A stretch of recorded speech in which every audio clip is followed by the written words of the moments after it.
People from bad neighborhoods, what unwritten rules do you follow to stay safe? Story 1. Walk like you've got some serious places to be. Keep close track of your body language so you don't look like the kind of person who'd be easy to intimidate. Bonus points for a slightly crazy look. Make sure to project the message that messing with you is going to be more trouble than it's worth, even if realistically they could take you out in one hit. One time I was in a rough neighborhood, but I had to vacuum my car and top off my water, so I stopped at a gas station that had a DIY vacuuming station. I noticed a lot of meth addicts and hustlers were in the area asking gas pump patrons for cash. I pretended to have a twitch and was talking to myself and arguing out loud. When one of the panhandlers walked past me, I actually asked him to spare some change, and he ignored me. It was kind of glorious. I was a degenerate, and it was awesome. Why did this guy have to stop in a bad neighborhood just to vacuum? I like to imagine that everybody else was also acting like a meth head, so it wasn't actually a rough neighborhood to begin with. Everyone was just collectively making it seem that way. Story 2. Never don't lock a door behind you. When there are weekly break-ins, sometimes a locked door is enough to make someone try the next house. It annoys the heck out of my very white husband when I do this, but I just don't feel safe without making sure everything is locked. Edit. I'm getting a lot of flack for the use of a double negative. I'm not changing it, because that's the way I speak. I apologize if this somehow offends anyone, but it isn't incorrect. See, I did it again there. It annoys the heck out of my very white husband when I do this. Today I learned albinos don't like locked doors. My girlfriend's family has never locked their doors unless they're on vacation. Every day from 9 to 3, their doors are open with no one in the house, and unlocked 24/7, even when they're home. White people are weird. Story 3. To stay safe, there are 2 big rules to follow. Number 1, mind your own. No one likes a concerned citizen. You don't stare at anyone. You don't say anything to anyone. You don't try to get involved in others' affairs. Number 2, if you are in for the night, stay in. Some other good tips: if you have nothing valuable in your car, keep it unlocked. If you have a gun, make sure it's loaded and one is in the chamber at all times. I've seen people's lives ended over cocking and unloading shotguns to intimidate people who had real guns. Make sure you fly neutral colors or the city sports team banners. I grew up in Memphis, and I've seen folks with Clippers stuff on their car get their windows smashed in. I lived in a bad neighborhood in Indianapolis, and I've seen people with Patriot stuff get beaten within an inch of their life. Let people know that you don't have anything, but don't go out and say it. Sometimes folks might ask you if you have an Xbox game or a certain TV to kind of field what kind of stuff you have. I made sure that the people asking knew that I still sported a CRT and an old Dell laptop. My real stuff was kept in the floorboards while I was away. Story 4. Watch the ground as I walk so I don't accidentally step on a used needle. Almost happened today. This also helps you not break your mama's back. Can the needles end up penetrating runner sneakers? Wearing headphones. Don't put music on though. Panhandlers leave you alone because they think you can't hear them. And if stuff goes down, you're not oblivious. Great way to avoid pushy mall kiosk salespeople as well. I do this sometimes in my own house when I just want some quiet. Story 5. When you see a road that's blocked off with, say, a shopping cart or a trash can in the middle of the road, if you can't drive around it, don't get out and move it. Just go down a different road. Short explanation is, get out of your car, get robbed, jumped, or have your life ended. If you're a targeted person or in a gang, it's a drive-by setup. I know especially in the midst of the pandemic when people were strapped for cash, it became a common tactic to purposely get in a fender bender so that people would get out of their cars and then they would get ambushed and have their car hijacked. Story 6. In this thread, mainly suburbanites with no idea how to behave in bad neighborhoods. Mind your own business. Don't stare at sketchy things going down. Keep your phone away and the headphones out of your ears.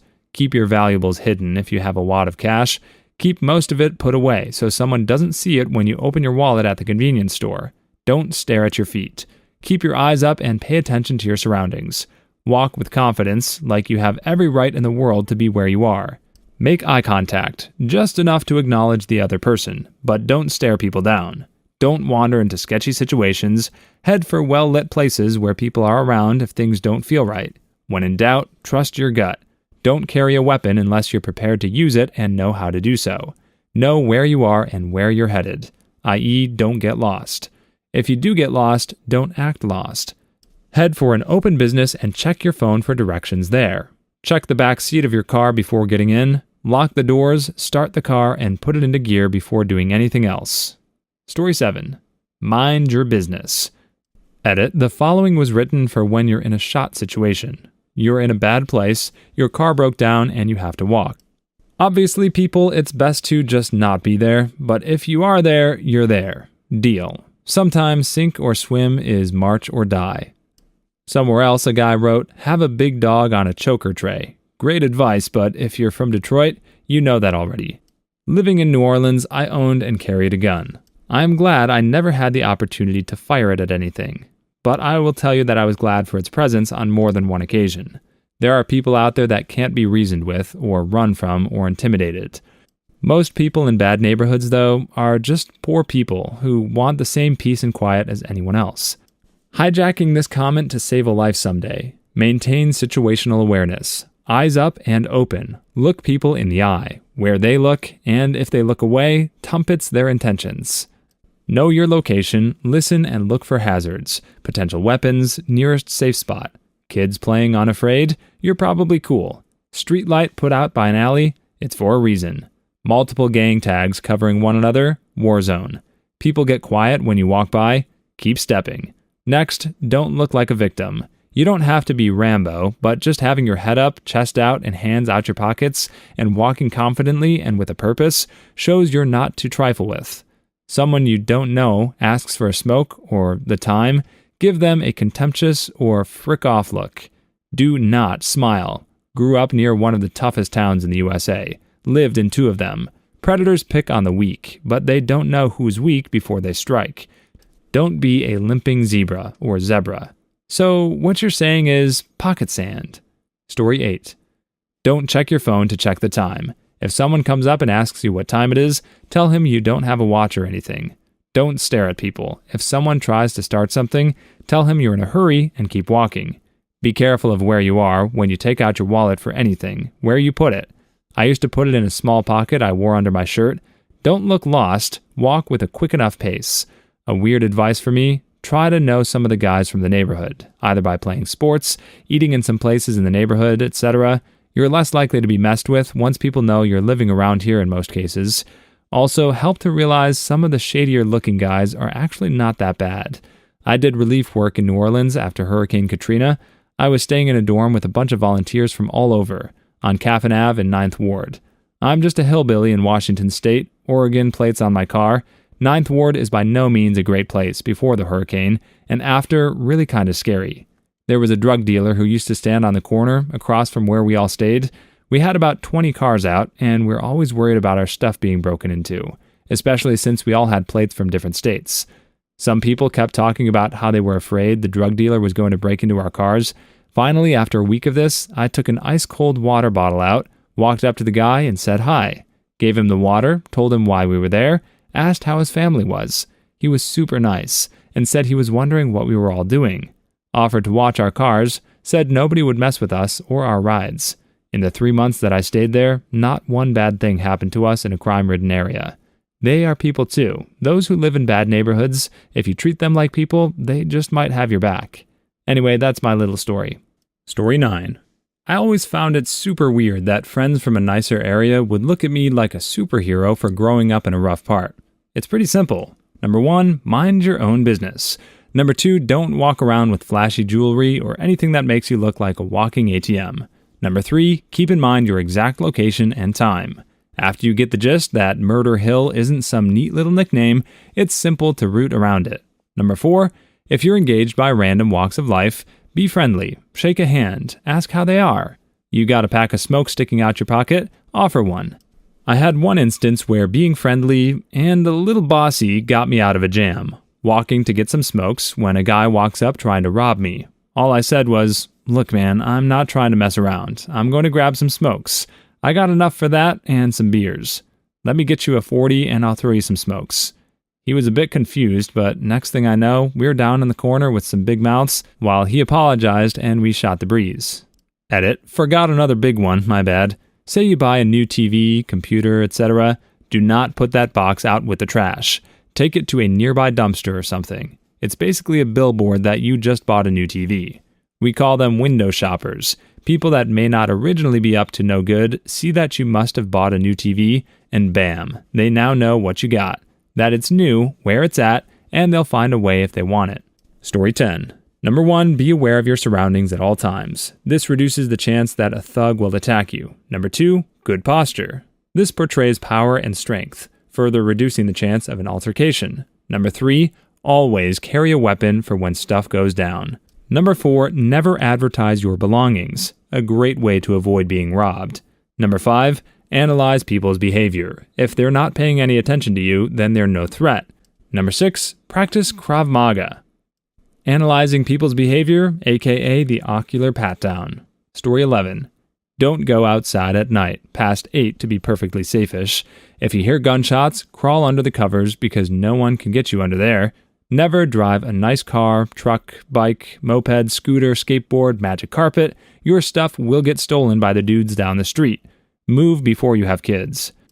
Story 12. When I got into my car, I would lock the doors immediately. And you should mind your own business. No staring, walk with a purpose. Confidence, but not cockiness. But what if I'm filming a prank? Then go prank and get the beating you deserve, you dipshoot. Story 13. If you're white, speak with a Russian accent. Don't forget, Russians are the scariest white people. You think this bad neighborhood? You'll think this bad neighborhood. Story 14.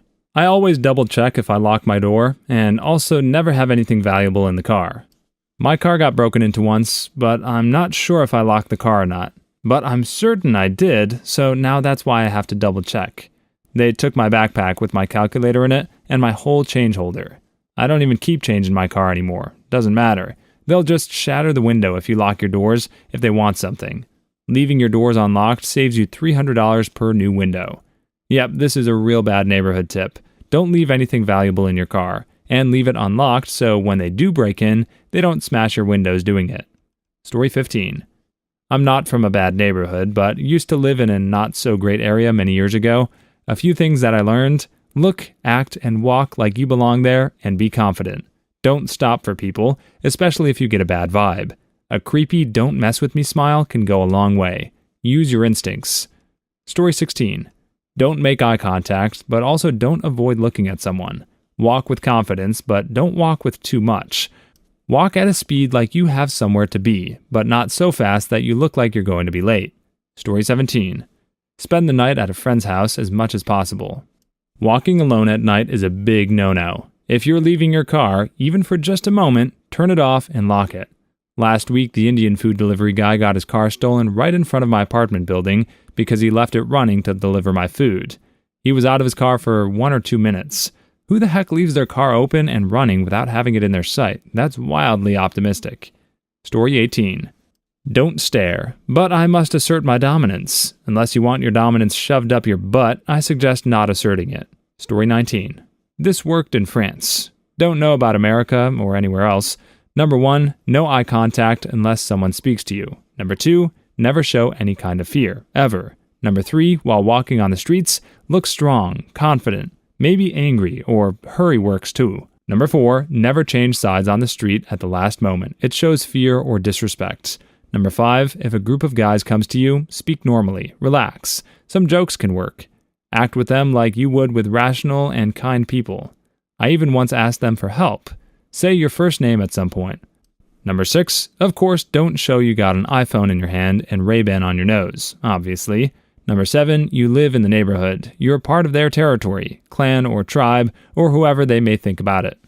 Make sure they realize it soon enough. I always say, hi, show my face. Number 8, most important, don't get involved unless someone is in danger. Don't forget, they see themselves as predators. If you look like a prey, they attack. Even if you're short, weak, afraid, and obviously you don't have any chance of winning, if you seem confident enough, they'll not see you as their next target. Story 21. As a paramedic in a high-crime city, I can tell you that minding your own business is absolutely the worst thing you can do. I have seen so many people beat up, shot, and stabbed who are all just minding their own business and not bothering nobody. Also, be very wary of anyone named Some Dude. Some Dude shoots and stabs a lot of people, especially those who are just outside at 3 a.m. minding their own business. Story 22. Look a little ticked off. You want to look like someone who would put up a fight if needed. Don't be a dong, but just put on your witch face and get where you're going. Source, My Neighborhood. Story 23. My neighbors across the street were the drug house. I never bothered them, and they had an armed guard on the front porch 24/7. Nobody messed with my stuff because no one wanted attention around that house. Story 24. Last neighborhood I lived in was a rough one. Put down herbicide or fertilizer without a sign. Get sued for vet bill, time, and pain on suffering dogs when a dumb dog eats the poop. Make a little too much noise?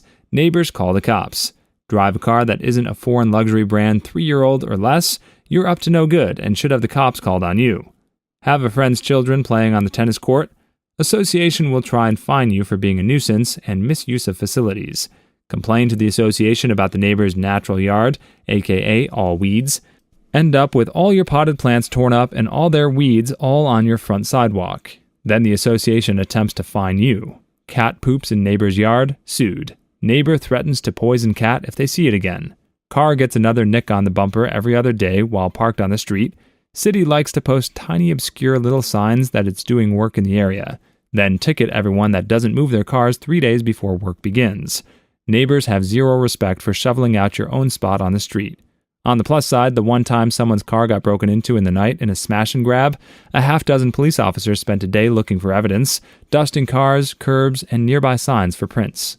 Story 25. Good God. Please do not open your wallet and give money to anyone. It shows them how much money you have in your wallet, which they will want to take. My father did this while he was inside our property surrounded by a hurricane fence, and the guy stole his wallet out of his hand through the fence. Story 26. Maintain just the right amount of eye contact with people you pass in the street. Too little and you're easy pickings. Too much and it's a reason for conflict. Story 27. Certainly buried, but drive a stick shift. Most people don't know how. If they try to steal your car, at most you'll end up with a broken window. Only in America, though. In Europe, everyone drives stick. Story 28. Stay inside and listen to mainly fact and internet recap all day. Story 29. Spend the night at friends' houses as much as possible. Walking alone at night is a big no-no. Story 30. I was a kid when I lived in a bad neighborhood, so these tips are mostly for younger people. Story 31. Go to college near Ghettoville, Phoenix, and you cannot wear red or blue. Yeah, those ASU fans really don't like our Wildcat colors up there. Story 32. Don't take the same route every day. Saved my butt twice. They were waiting for me. They who? How did you know they were waiting if you were not there? Story 33.